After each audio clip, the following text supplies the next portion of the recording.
مرحبا بكم من القلب. أنتم متابعي سلسلة قصتكم بصوتي. أنتم الرفاق في درب الحكاية والنجوم اللي كتضوي سماء هذا البرنامج. أنتم اللي كتمنحوا للكلمات حياة وللأصوات صدى كيتجاوز الجبال والوديان. تيزنيت مدينة الفضة والنقش البديع، مدينة كتوسد حضن الأطلس وكتغتسل بملح المحيط. بين زناقيها القديمة كيختلط عبق التاريخ بصوت الحرفيين، وكتوهج الحكايات كما كتوهج أسوارها العتيقة في ضوء الغروب. تيزنيت ماشي فقط مكان، بل ذاكرة منقوشة تروي للأجيال كيف كيتحول الصبر إلى جمال خالد. سلام من دواوير سوس العالية، من هضاب تيزنيت فين الضباب كيحجب الشمس أيام ويدي الناس كتخدم الأرض بصبر وعاق. غادي نسمعوا اليوم قصة عبد السلام، ولد الجبل اللي كان الصمت خوه والفقر جارو والوحدة معلمته الأولى. كبر عبد السلام وسط الحطب والدجاج، ما عرف لا طريق المدرسة لا للحروف.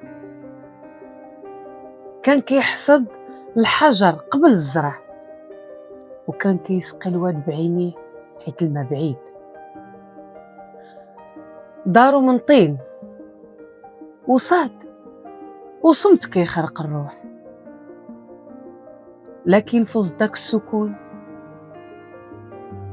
كانت كتغلي فيه النار، ماشي نار الحقد ولا الغضب، نار الإصرار، نار الحلم. واحد النهار جا عندهم شاف صغير في التعاونية، شاف عبد السلام كيدق بالحجر طاس من النحاس، وقف عليه شاف فيه شي حاجة ماشي عادية. عندك يد فنان، غير خاصها من يشوفها. من تما تولد النور. شد عبد السلام الطريق لتيزنيت ثم للرباط، ماشي باش يخدم ولكن باش يتعلم. دخل ورشات، تعلم فن النقش، وعاش في بدايته قساوة الغربة ومرارة الذل. لكن اليدين اللي تعودوا على الجراح صبروا، والعينين اللي ما عرفوا غير الظلمات الكهف بداو يشوفوا النور. دار معرض أول صغير بحال الحلم، ثاني، ثالث. واحد النهار سال به المطاف في باريس، نقش اسمه على النحاس وعلى واجهات معارض كبرى. بداو الصحافة كيهضروا عليه وسماوه ولد الجبل اللي نقش النور. شوف السي الحاج، هاد الخطوط اللي كنقشها ماشي غير زينة، هادي حياتي كاملة محفورة في النحاس. ايوا هادي هي يد الفنان اللي كتجعل الحجر يولي لغة والنحاس يولي كتاب. من الجبل تعلمت الصبر، ومن تيزنيت تعلمت الحرفة، ومن ناس طيبين تعلمت قيمة الحلم. لكن عبد السلام ما نساش الطريق اللي مشى فيها حافي. رجع لقريته، بنى تعاونية في الدوار، وعلم ولاد الدوار كيفاش يصنعوا المجوهرات باش ما تبقاش الجبال غير للحطب ولكن تولي للمواهب.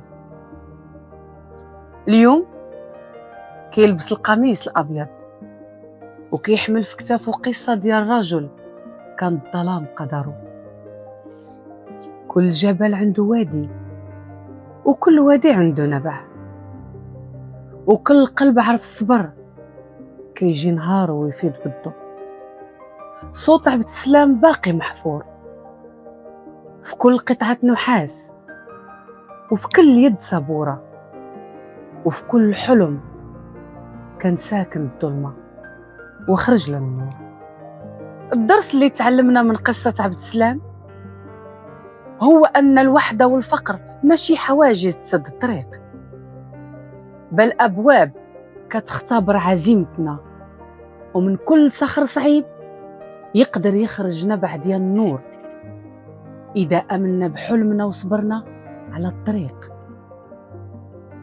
لهذا كنتمناو تواكبونا في هذه الرحلة الإنسانية، لأن كل حلقة كتحمل قصة جديدة يمكن تلمس قلبكم أو تفيق فيكم حلم منسي. شاركوا هذه الحلقات مع الأهل والأصدقاء، لأن انتشارها يردها شعلة ضوء القلوب كثيرة. سلام.